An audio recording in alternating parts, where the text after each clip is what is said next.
안녕하세요.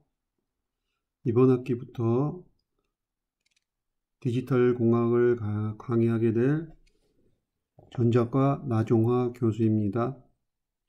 오늘은 디지털 공학 논리회로 개요에 대해서 살펴보겠습니다.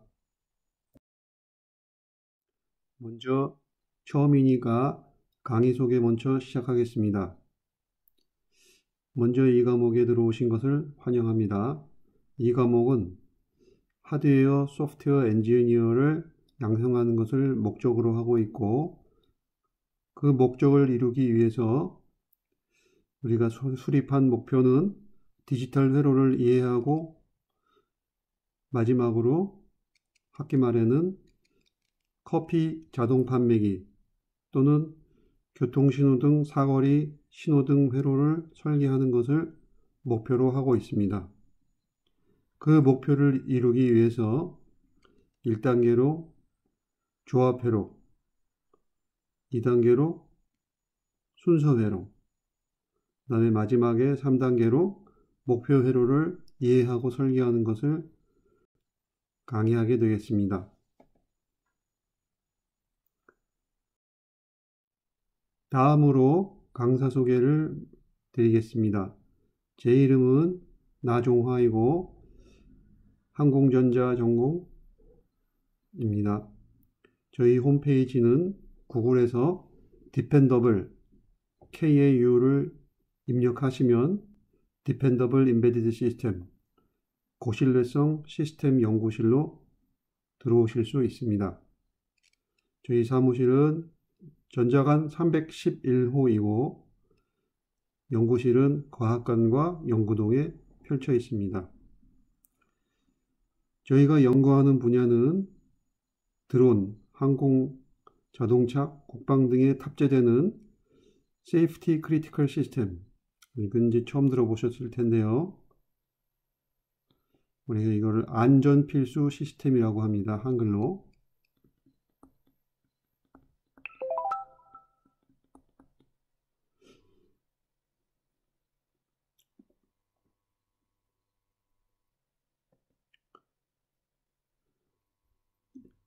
저희가 연구하는 토픽은 신인성, dependability라고 합니다. 보통 신뢰성, reliability 하고 이제 여기 혼동이 될 수가 있는데, 저희가 신인성을 연구하고요. 신인성이라는 것은 일반적으로 안전성, 신뢰성, 보안성, 가용성 이런 것들을 모두 포함한 포괄적인 용어가 되겠습니다. 저희 연구실에서 졸업하는 사람들은 대부분 현대차, 모비스, 현대오토에버, LIG 넥스윈, 국방과학기술연구소 이런 쪽으로 진출하고 있습니다.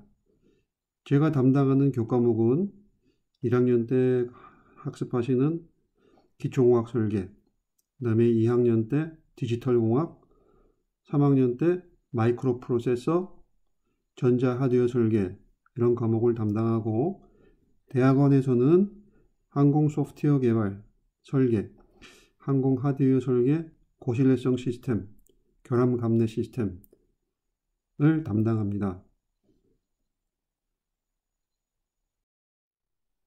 이번 학기에 사용할 교재입니다. 디지털 분야에서 유명한 만호 박사님이 쓰신 디지털 디자인이라는 책의 번역반을 보시고 계십니다.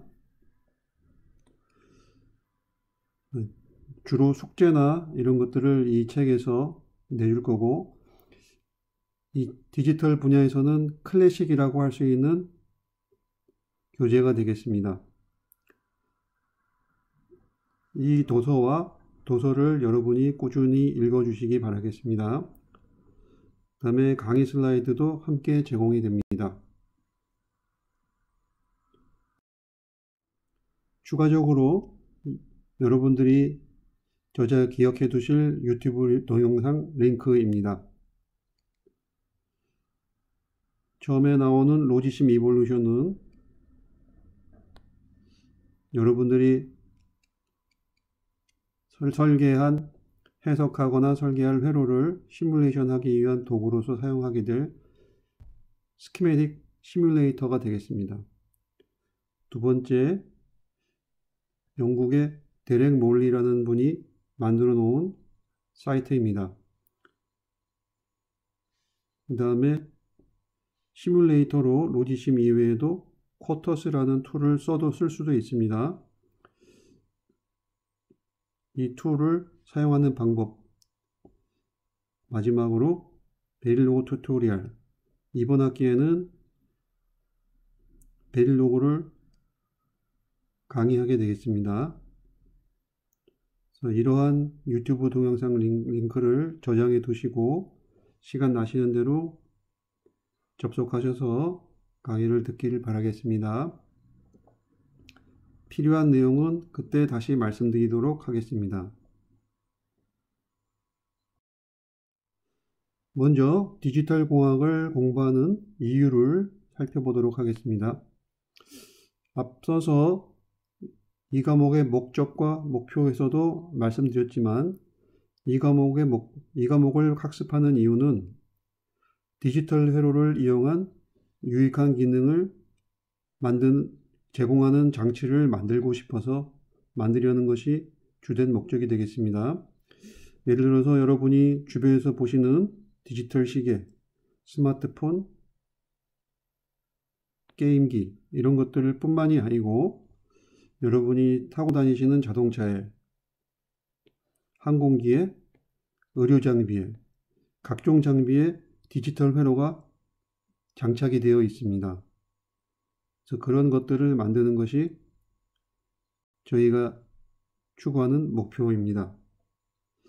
이렇게 많은 분야에서 사용이 되고 있기 때문에 분야를 넘나드는 많은 분야에서 사용이 되고 있기 때문에 저희가 이 디지털 공학이 중요한 것입니다. 이 디지털 공학을 어떻게 배울 것이냐 하면 앞서 말씀드린 것처럼 일단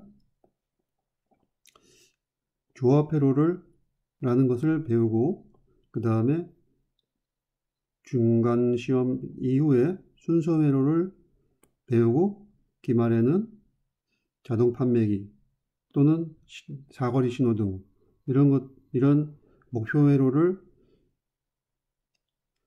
이해하고 설계하는 것을 과정을 통해서 이 과목을 디지털 공학을 공부하게 되겠습니다. 먼저 오늘 일장에서 학습할 내용은 전반적인 이해에 관한 내용입니다. 그래서 편하게 수강을 하시면 되겠습니다. 본격적인 내용은 2장부터 시작이 됩니다. 그래서 첫 번째 지금 1단계에서는 단순 조합 회로라고 그랬는데요. 그럼 그게 무엇이냐? 무엇을 말씀드리냐 하면은 여러분들이 이런 우리 빵판이라고 그러죠. 브레드보드. 이런 브레드보드에 여러분들이 지난 학기에 기초공학 설계를 과목에서 이런 저항 부품이라든지 또는 여기 빨간색, 파랑, 초록색으로 보이는 LED 이런 부품들을 라인 트레이서에 빵판에 장착하면서 실험을 했던 것을 기억하십시오. 그래서 이와 같이 이제 단순하게 그 다음에 여기 보시면은 이런 IC 이거를 이제 뒤에서 다시 설명이 들어옵니다. 편하게 들으세요.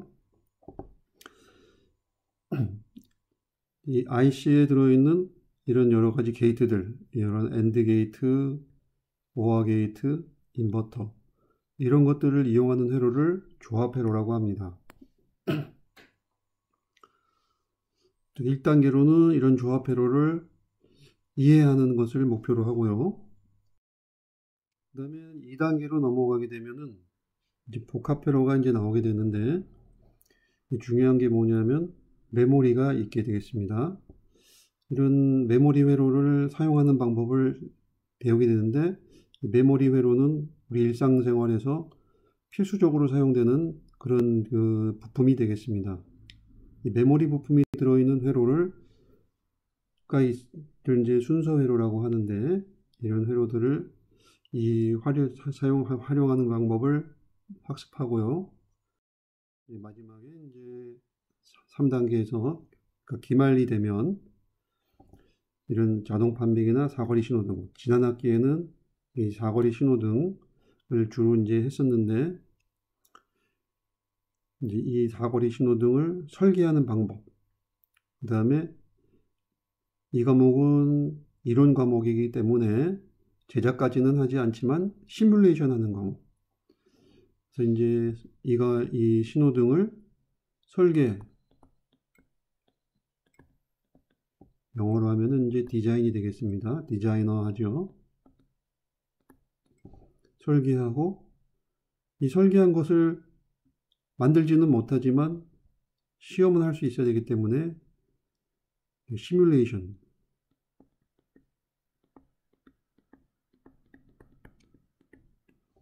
하게 되겠습니다.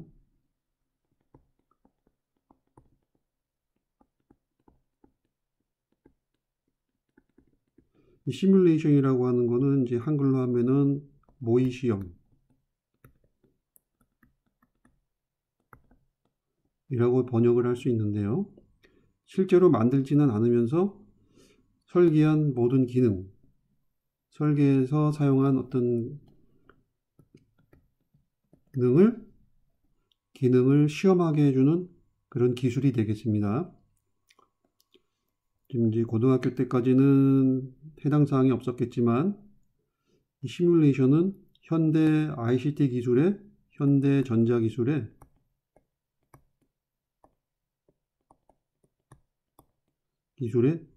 핵심이 되겠습니다.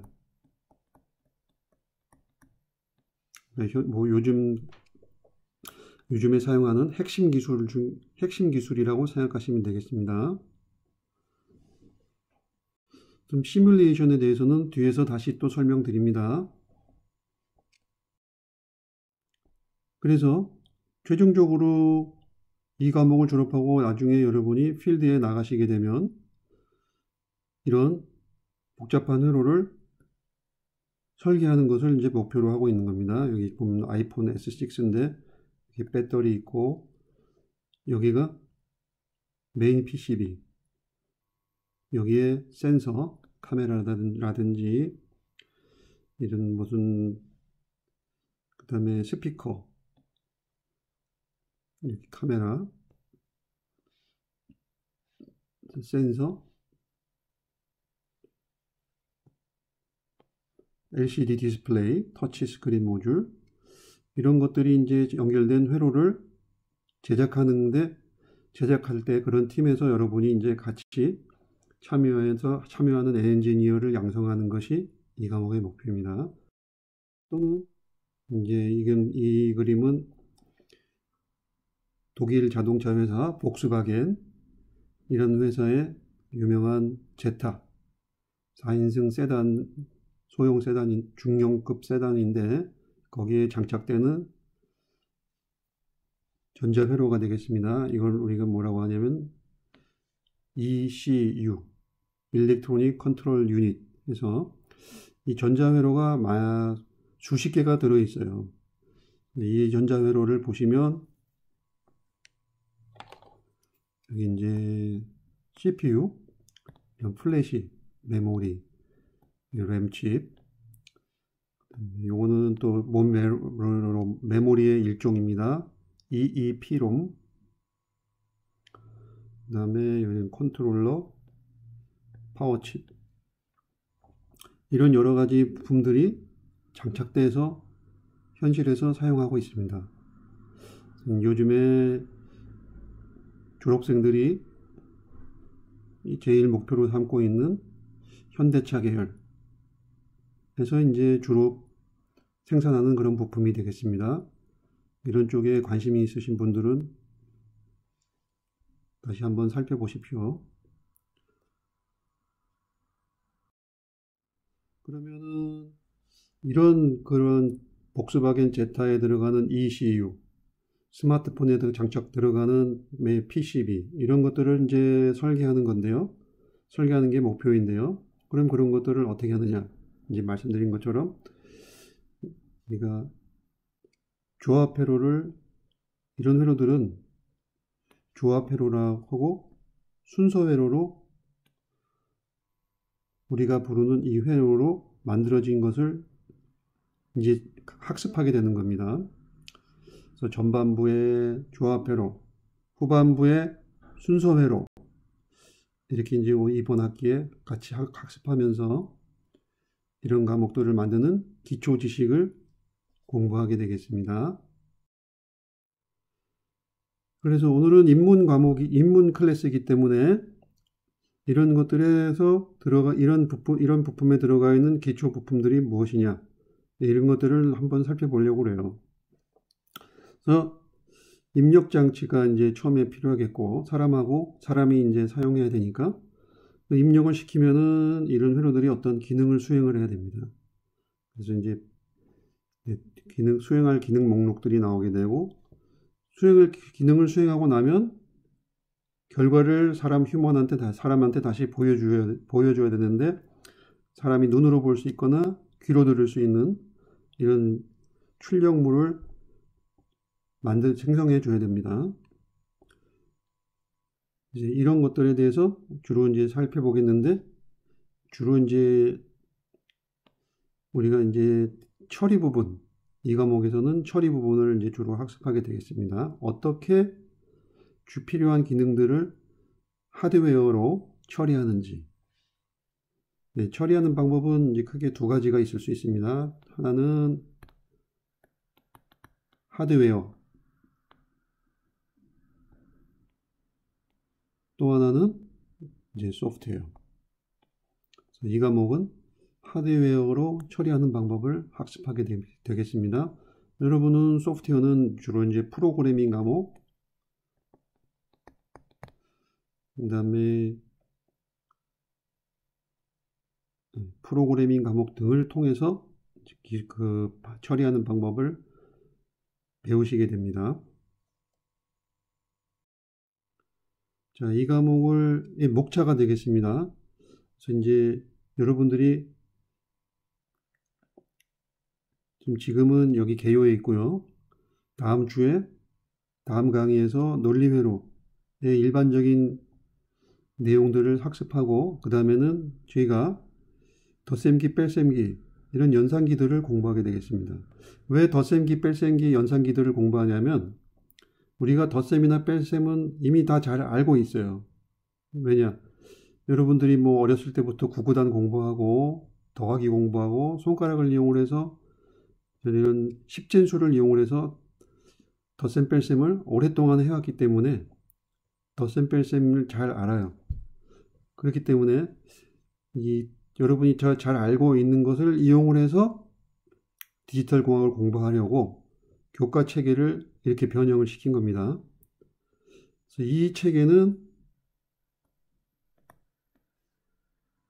이제 텍스트 체계하고는 조금 다릅니다. 이제 요걸 유념하면서 책을 읽어 나가시기 바라겠습니다. 그래서 요게 끝나고 나면은 그 다음에 이제 순서회로 파트로 넘어오게 되겠습니다. 이제 중간 시험 이후가 되겠습니다. 여기는 네, 순서회로에서는 이런 플립플랍, 레치 이런 부품들을 배우고 나서 이런 카운터를 학습하고 마지막에 신호등을 설계하고 하게 되면 이제 이번 학기가 종료하게 되겠습니다. 우리가 이번 학기에 어떻게 공부할 것인가? 그래서 이제 15주 동안 공부할 내용들을 살펴봤고요.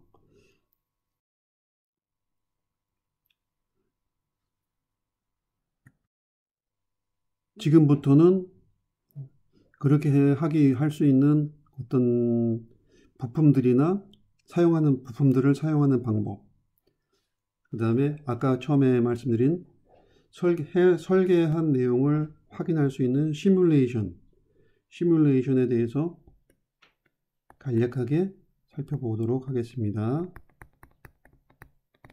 모의 시험이라고 생각하시면 되겠습니다. 먼저 이 과목이 디지털 논리 회로라고 하는데, 디지털 논리 회로는 대응되는 용어가 아날로그가 되겠습니다. 그래서 보통 우리가 뭘 이해하려면은 그 자체를 보는 것도 유익하지만 그 상대되는 카운터파트를 살펴보는 것도 유익해요. 그래서 그러면 디지털이라는 건 무엇이냐? 아날로그를 생각하면 편한데 아날로그하고 디지털을 개념을 잡기 제일 좋은 게 시계입니다. 아날로그 시계는 기본적으로 시간에 따라서 연속적인 값으로 변하는 신호를 사용하는 경우 그 신호를 아날로그 신호라고 하고, 디지털이라고 하는 것은 시간에 따라서 정해진 값만을 사용하는 신호를 디지털 신호, 디지털 그런 신호를 사용하는 시스템 회로를 디지털 회로, 디지털 시스템이라고 합니다. 아날로그 디지털, 이거는 이제 형용사고 가 되겠습니다. 형용사입니다. 그래서 이제 기본적으로 아날로그 개념은 자연계에 있는 모든 양들을 시간 뿐만이 아니고 전압, 온도, 압력 이런 것들은 모두 아날로그 신호입니다. 그래서 그 디지털 신호는 이거를 자연계에 있는 신호를 변형시켜서 사람들이 사용하기 편리한 형태로 변환시켜 놓은 거라고 생각할 수가 있어요. 아날로그와 디지털의 차이를 본다면, 아날로그는 고등학교 때까지 여러분들이 늘 다루던 그런 체계가 되겠습니다. 이런 실수, 자연수, 정수 이런 것들은 전부 아날로그를 표현하는 숫자가 되겠습니다. 이에 반해서 디지털 시스템에서는 이런 0과 1의 기호를 이용을 해서 이진수라는 체계를 만들어서 사용을 하고 있습니다. 그뿐만이 아니고 지금 보시게 되면은 아날로그 신호는 여기 왼쪽에 있는 그래프에서 보시게 되면 여기 시간축에 대해서 연속적인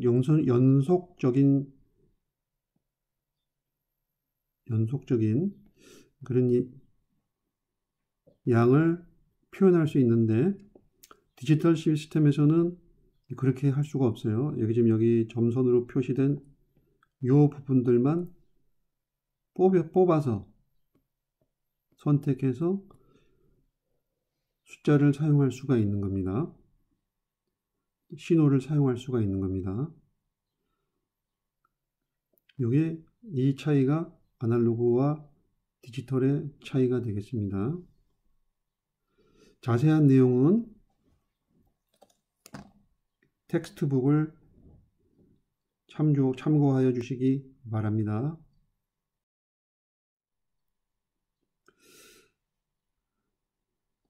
아날로그 제품은 기본적으로 아날로그 부품은 여러 개의 신호양을 처리하기 때문에 예전부터 많이 사용해왔고 지금도 이제 사용하고는 있습니다. 예를 들면 이런 정밀한 부품에. 그렇지만 이렇게 하게 되면은 오버킬 되는 경우가 많이 있어요. 그래서 정밀한 부품 대신에 대량 생산이 가능한 단순화된 부품이 지금 많이 사용되고 있는데, 디지털 부품은 이 대량 생산 개념을 도입해서 만들어 놓은 부품이 되겠습니다. 그래서 이런 식으로 특정한 시간에서 샘플링된 이런 값들을 이용을 해서 쓰게 되겠습니다. 얼핏 보면 디지털 부품은 아날로그 부품보다 정밀하지 않아요. 정밀한 거는 반면에 아날로그 부품은 값을 여기서 이제 온도 값을 계속 표현해 주기 때문에 우리가 이제 정밀하다 하게 처리할 수가 있는 겁니다. 반면에 여기서는 정밀하고는 아날로그 부품보다는 정밀하지가 않을 수 있어요. 그렇지만 거꾸로 이렇게 모든 값을 다 처리해야 되기 때문에 많은 수고가 필요해요. 반면에 여기서는 디지털 시스템에서는 간단하게 만들 수가 있습니다. 여기는 만드는 거는 복잡해요. 그래서 이제 성능 측면에서는 아날로그 시스템이 더 나을 수 있지만 제작 측면에서는 아날로그 시스템이 약점이 될 수가 있습니다. 지금 우리가 일상생활에서 디지털 부품을 많이 쓰는 이유는 간단하기 때문에 대량 생산이 가능해져 버렸어요. 그래서 대량 생산을 성공하고 난다 보니까 점점 더 발전하게 되고 그러다 보니까 이제는 복잡한 부품도 가격이 싼 디지털 기술을 이용해서 생산이 하게 되겠어요. 정밀 부품도 단순 부품에서 정밀 부품도 대량 생산이 가능한 그런 단계에 접어들었습니다.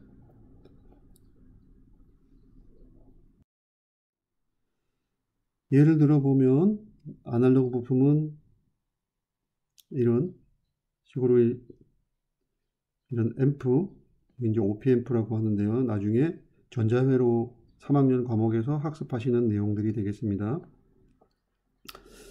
이런 앰프와 트랜지스터들이 연결되어 있는 여긴 앰프, 여긴 트랜지스터, 이런 회로들이 일반적이고 그래서 특징은 응답성이 좋고 많은 양을 표현하는 그런 특징이 있습니다. 반면에 디지털 시스템은 이런 IC들 이를 이용을 해서 회로를 만들게 되겠습니다. 디지털 시스템은 IC만으로도 특징이 있을 수 있지만 요즘에는 프로그래머블 IC, 프로그램과 IC가 동반해서 함께 사용돼서 사용자가 원하는 기능을 구현해 줍니다. 이게 이 IC에서 제일 대표적인 게 마이크로 프로세서가 되겠습니다.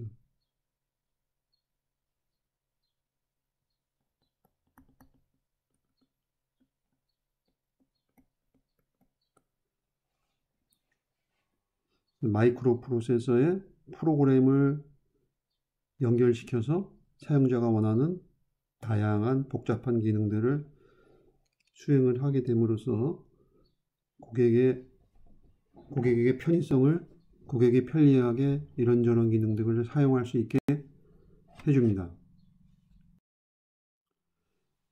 그래서 이런 디지털 시스템에서는 기본적으로 이진수를 이용을 하게 되겠습니다. 이진수는 십진수하고 똑같아요. 이 챕터 2에서 이제 디테일하게 자세하게 살펴보겠습니다.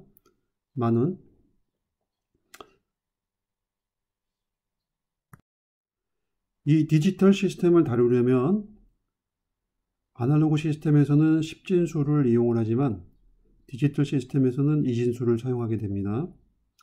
이 십진수는 밑수가 10인 숫자들 여러분이 잘 알고 있는 그렇지만은 이제 디지털에서는 밑수가 2가 되는 이진수를 사용해서 시스템을 설계하고 해석하고 그렇게 그랬습니다. 이제 우리가 사용하게 될 부품들은 이런 아날로그 회로에서 사용하는 스위치라든지 저항이라든지 콘덴서 이런 거에서 이런 것들을 사용하지만 이제 디지털 회로에서는 이런 것도 사용하지만 주로 이것 플러스 IC, VLSI 이런 것들이 이제 이런 부품들을 사용하게 됩니다. 이제 기본적으로 여러분들이 알고 있던 내용 먼저 다시 보면 전선, 그다음에 스위치, 여기 보면은 기초공학 설계 때 사용했던 이런 스위치가 보이는데요. 요거는 요 동그란 부분들을 손가락으로 누르면 회로가 이렇게 눌려서 회로가 연결되는 이런 스위치, 이런 것들을 사용해서 사용자가 디지털 시스템에 입력 명령을 줄 수가 있는 겁니다. 그 다음에 이제 또 사용하는 부품들은 LED, 전류를 흘려주면 전류가 빛으로 출력이 되는 그런 부품이죠. 발광 다이오드. 그래서 여기 보시게 되면은 발광 다이오드의 동작 원리의 유튜브를 걸어놨는데요. 나중에 꼭 한번 들어가 보십시오. 그 다음에 저항. 저항은 전류의 흐름을 제어하는 부품이 되겠습니다. 전자회로에는 저항이 감초처럼 많이 사용이 됩니다. 저항을 사용하는 방법은 2학기 때 기초회로 실험 과목에서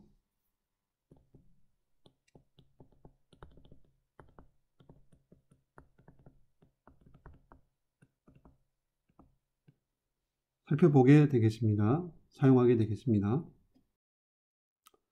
그 다음에 이제 이런 아날로그 회로들은 회로 이론, 전자회로 실험 이런 과목에서 살펴보고요.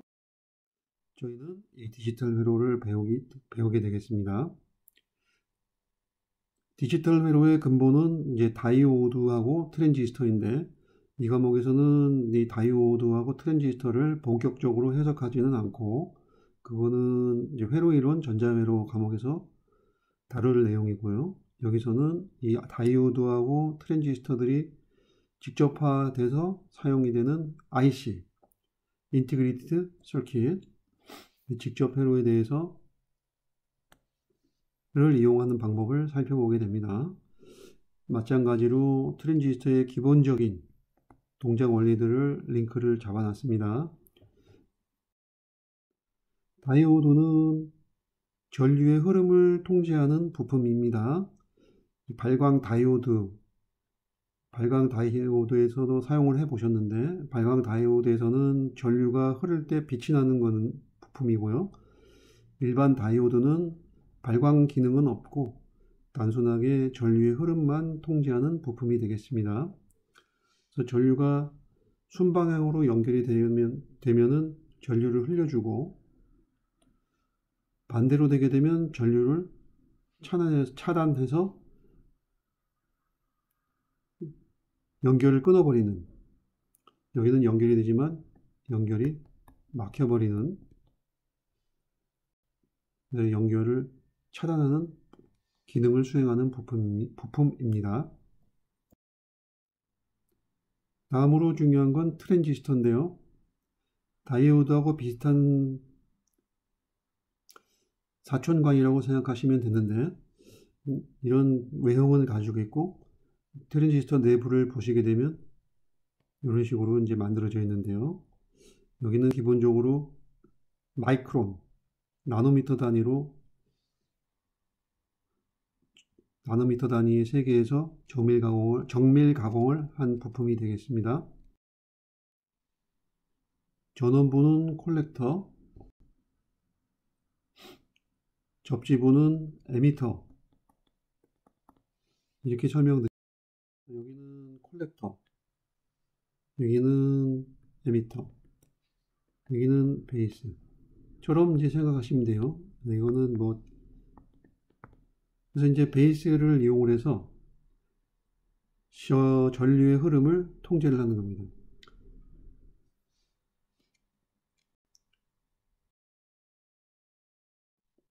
우리가 이제 스위치를 손가락으로 택트 스위치가 있다고 가정을 하면 택트 스위치를 누르면 연결이 되고 누르지 않으면 떨어지고 그런 기능처럼 사용이 하는데요. 이걸 우리가 스위치라고 하지 않습니까? 네, 이걸 갖다가 손가락의 역할을 정기적으로 여기는 이제 우리가 이제 수동으로 처리해야 되는데 여기서는 베이스에 전류를 흘려줬다 차단했다 하면서 이 전류의 흐름을 통제할 수가 있습니다.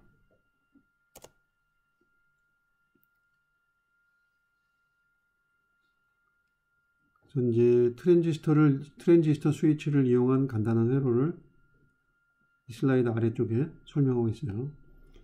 그래서 이제 전류를 흘리거나 차단하거나 하기 위해서 우리가 택트 스위치를 사용할 수도 있지만 전기적으로 0.6V 이상의 전압을 베이스에다 걸어주게 되면 연결이 되고 그 이하를 걸어주게 되면 차단이 되는 그런 식으로 스위치를 사용할 수도 있습니다.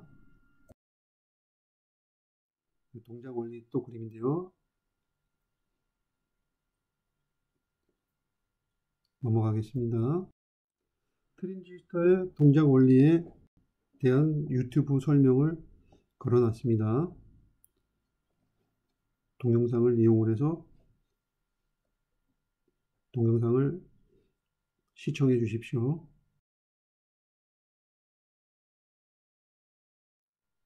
그래서 이런 트랜지스터를 이용을 해서 우리가 이번 이 교과목에서 사용하게 될 부품을 만드는데 그 부품이 게이트입니다.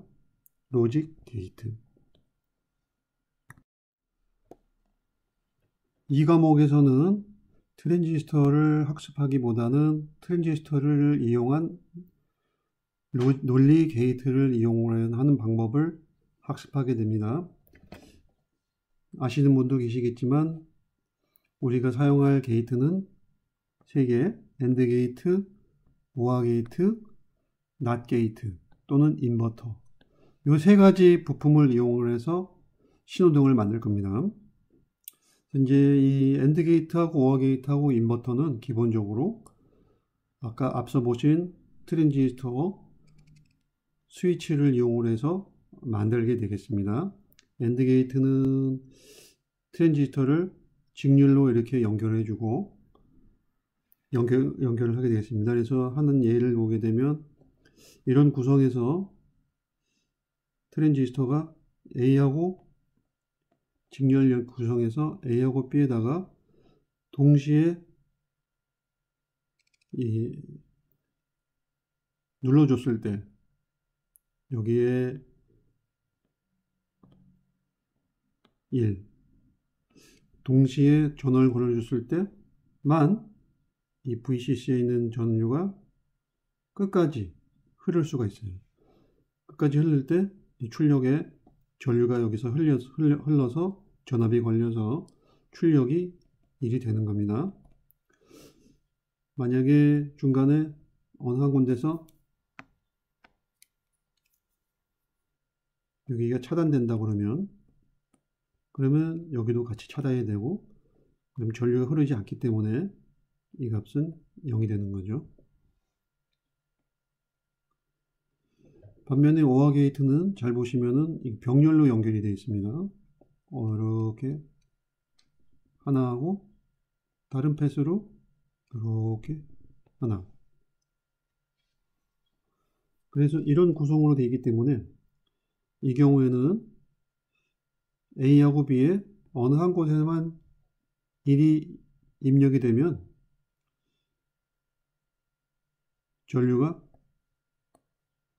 전류가 출력에 발생하게 됩니다. 그래서 어느 한 곳에서만 입력이 1이 되게 되면 출력이 1이 되는 그런 회로를 OR 게이트라고 합니다.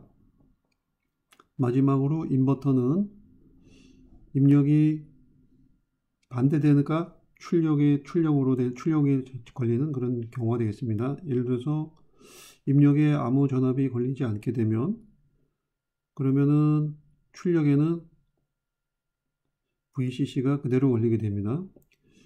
여기서 이 출력 포인트가 다른 점에 유의하세요. 이 인버터에서는 트랜지스터의 윗부분에서 출력을 잡지만 AND 게이트, OR 게이트에서는 트랜지스터의 아랫부분에서 출력을 측정하게 되겠습니다. 반대로 입력이 A의 인버터의 입력에 1이 인가가 되면 트랜지스터가 ON 상태가 되고 전류가 일로 흘러 빠져나가게 되겠습니다. 그래서 이 경우에는 출력에서 측정되는 전류가 없는 거예요. 전압이 걸리지가 않는 겁니다. 그래서 다 흘려나가 버리기 때문에 그래서 출력이 0이 되겠습니다. 이런 기능을 하는 이런 구성을 NOT 게이트 또는 인버터라고 합니다. 이 세 개의 논리 게이트를 이용을 해서 회로를 만들게 되겠습니다. 그래서 이런 게이트들을 그냥 단순한 이런 식으로 직접시켜서 직접이라고 합니다. 영어로 이게 한글로 하면 잘 안 와닿지만 영어로 하게 되면 인테그레이트.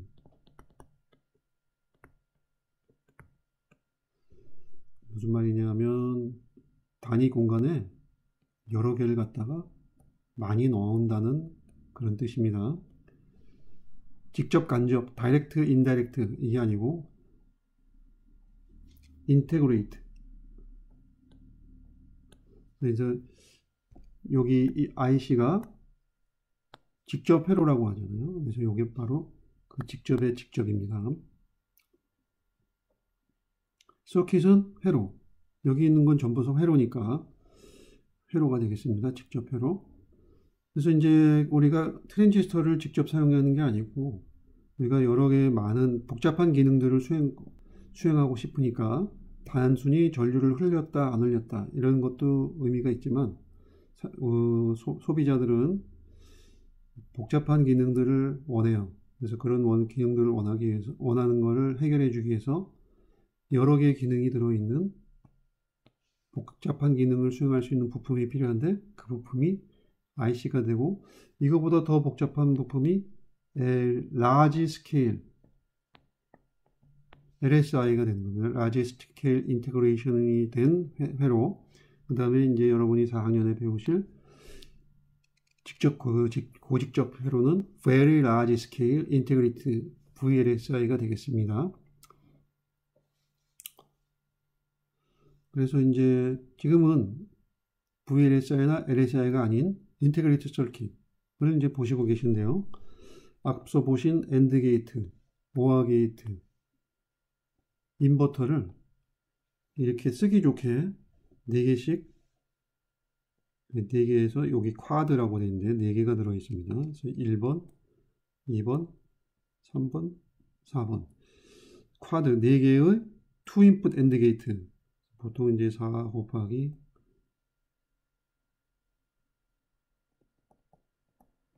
이렇게도 표현이 되겠습니다. 그래서 AND 게이트 4개를 쓸 수 있게 만들어주고 패키징 시킨 게 패키지화한 게 7408 IC가 되겠습니다. 요것이 뭐냐면 7408 IC의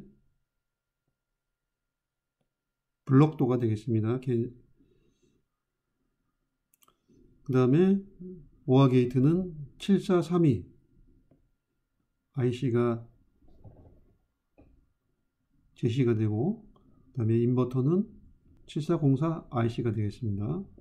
7404, 7432, 7480, 7408은 AND 게이트, OR 게이트는 패키지 안에 4개밖에 안 들어있는데 여기는 두 개가 더 많아요. 왜냐하면 입력 단위가 하나밖에 필요하지 않기 때문에 여기서는 입력이 두 개가 필요하지만 인버터는 입력이 하나만 들어가면 되기 때문에 회로가 더 단순할 수 있습니다. 그래서 게이트를 두 개를 더 심어준 겁니다.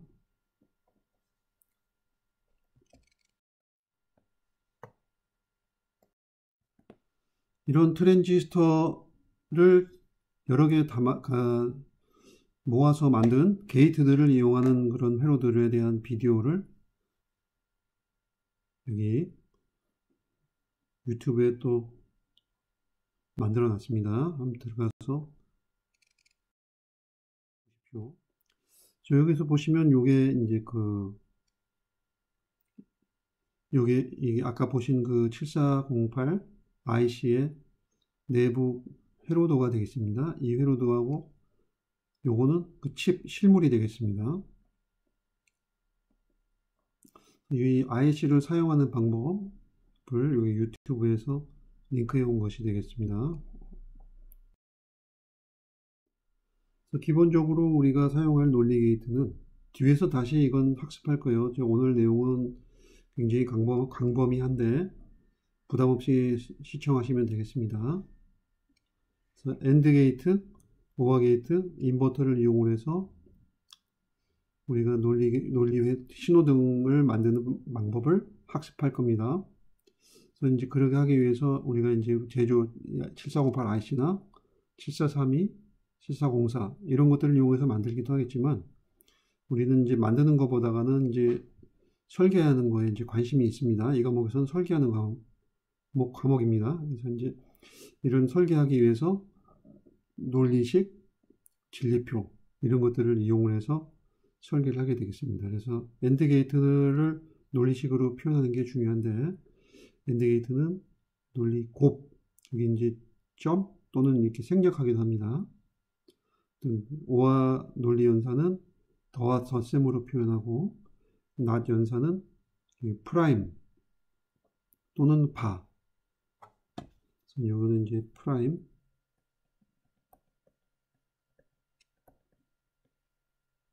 또는 요거는 이제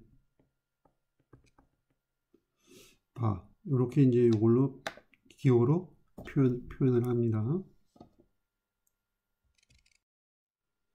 관련된 동영상도 만들어 놨습니다. 찾아 놨습니다.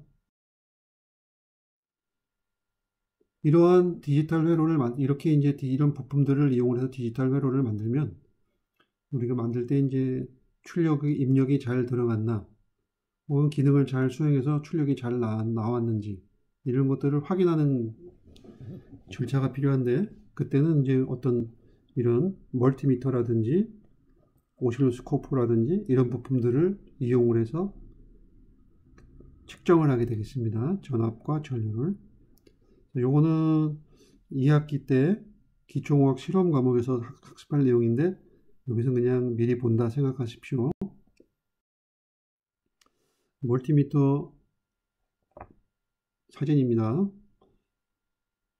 멀티미터는 기본적으로 이 탐침, 프로브라고 하는데 이 프로브를 두 개를 플러스 프로브, 마이너스 프로브를 이용을 하고 이 선택 스위치로 기능 선택 스위치를 이용해서 측정합니다.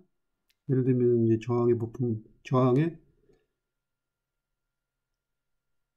저항을 측정하는 사례예요. 이제 저항은 극성이 없으니까 이렇게 이제 두 군데 양쪽에다가 프로브를 갖다 연결시키면 이런 이제 저항값이 읽히는 겁니다. 전압도 이런 식으로 측정을 할 수가 있어요. 전류도 측정이 가능하고. 그다음에 이제 디지털 신호는 이제 이런 파형이 나오게 되는데 파형은 오실로스코프. 이제 스코프가 이제 어근이 이제 뭘 본다 이런 게 되겠는데 본다라는 뜻의 어근인데 그래서 오실로스코프라는 장치를 이용해서 파형을 측정하게 되겠습니다. 이제 디지털 신호 파형이 측정이 되는 겁니다. 마지막으로 이제 그 시뮬레이션, 우리가 설계한 내용을 확인하는 도구가 필요한데 실제로 만들 수는 없으니까 그 대신 이제 그 시뮬레이션 도구를 수행하게 되겠습니다. 시뮬레이션 도구로 두 가지를 쓰게 되는데 스키매틱 에디터라는 걸 쓰게 되겠습니다. 이 스키매틱 에디터라는 거는 이제 다 처음 보는 용어일 텐데요. CAD 프로그램의 일종입니다. 컴퓨터 에이디드 디자인, 컴퓨터 지원 설계. 그래서 이 스키매틱 에디터는 무슨 프로그램이냐 하면 이 엔드 게이트, 오어 게이트, 인버터, 이 게이트 심볼들이 메뉴에 있어요. 메뉴에 있는 그 심볼들을 드래그해서 회로를 배치를 하고 그 부분들을 배선을 연결시키면 그게 이제 회로 모델이 됩니다. 이제 이 과목에서는 로지심 또는 여긴 없는데 쿼터스. 이제 2학년 2학기 때 디지털 설계, 그다음에 3학년 때 계속 사용하게 되는 툴의 일종인데 뭐 지금 시작하셔도 되고 나중에 시작하셔도 됩니다. 이 과목에서는 이 로지심과 쿼터스 이것들을 주로 사용하게 되겠습니다. 둘 중에 하나만 쓰시면 됩니다. 그래서 이걸 이용을 해서 설계한 회로를 검증, 목표는 이겁니다. 검증, 이 도구를 이용하는 이유, 내가 설계한 회로를 검증할 수 있는 도구가 필요합니다. 그래서 이제 이 스키매틱 에디터를 이용해서 확인하고, 그 다음에 나중에는 이제 하드웨어 기술 언어 HDL을 이용을 해서 검증을 하기도 합니다. 이 HDL이라고 하는 것은 하드웨어의 기능을, 동작이나 구조, 기능을 설계하는 데 사용하는 프로그램이 되겠습니다. 프로그램인데 우리가 사용하는 C, 자바 이런 거하고는 완전히 달라요. 그 하드웨어를 설계하는 데 사용하는 프로그래밍 언어이기 때문에 엄청나게 단순합니다. 그래서 우리가 C를 프로그램하기 위해서는 비주얼 스튜디오라는 프로그램이 필요한 것처럼, 비주얼 스튜디오 프로그램은 배우셨겠지만 우리가 이제 분류를 하면 IDE, 통합 개발 환경,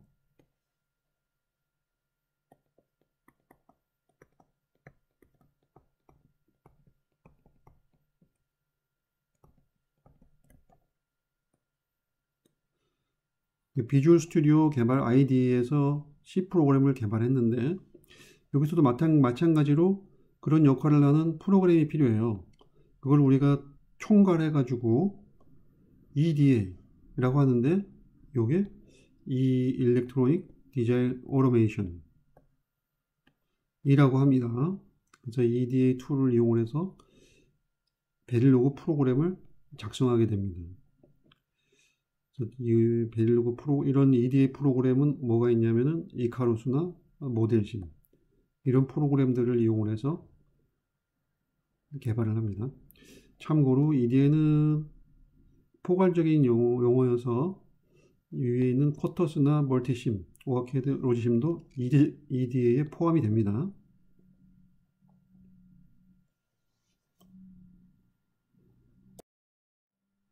로지심이라고 하는 거는 이와 같이 여기 지금 보시게 되면 여기 게이트, 와이어 해서 메뉴가 있습니다. 이 메뉴에서 드래그해서 이쪽에도 부품을 떨어뜨려 놓고 설계하는 도구가 되겠습니다. 여러 종류의 도구가 있습니다. 그 다음에 HDL, 하드웨어 기술 언어로는 이제 이 과목에서는 텍스트에서 베릴로그 VHDL 이라는 이제 언어를 이용해서 설명을 하고 있는데 이 과목에서는 저희는 둘 다 하면 헷갈리니까 베릴로그 이게 좀 쉬워요, 더. 그래서 베릴로그를 이용을 해서 설계하는 방법을 학습하도록 하겠습니다. 이 과목의 목표는 베릴로그로 프로그램을 개발하는 게 아니고 베릴로그로 된 프로그램을 읽을 수 있는 수준까지만 학습하시면 됩니다. 베릴로그를 쓰는 방법은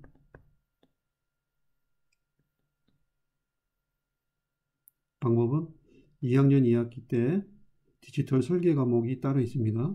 그 과목에서 베릴로그 쓰는 방법을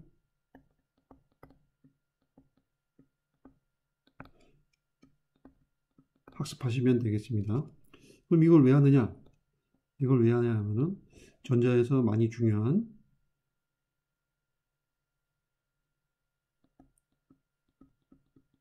VLSI 설계. 요즘에 우리나라를 이끌어주는 그 메모리 반도체, 삼성전자에서 많이 이제 세계 시장에서 이제 잘하고 있는데, 메모리 반도체 이후에 이제 비메모리 반도체, 메모리 이외의 반도체,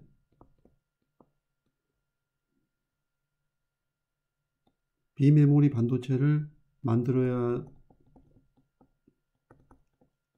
우리나라가 계속 이런 상태 우리나라가 경제 수준을 유지할 수 있다. 해서 지금 요즘엔 이 비메모리 반도체 설계 사업 인력 양성이 큰 이슈가 되어 있습니다.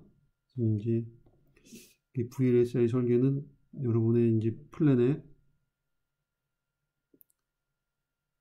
나중에 이제 직업 선택군에서 좋은 이제 선택지가 될 수 있는 그런 직업군이 되겠습니다.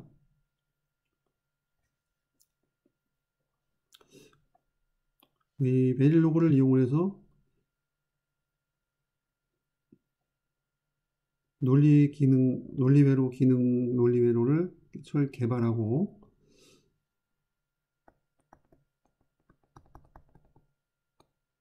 그 다음에 시험 검증하는 겁니다.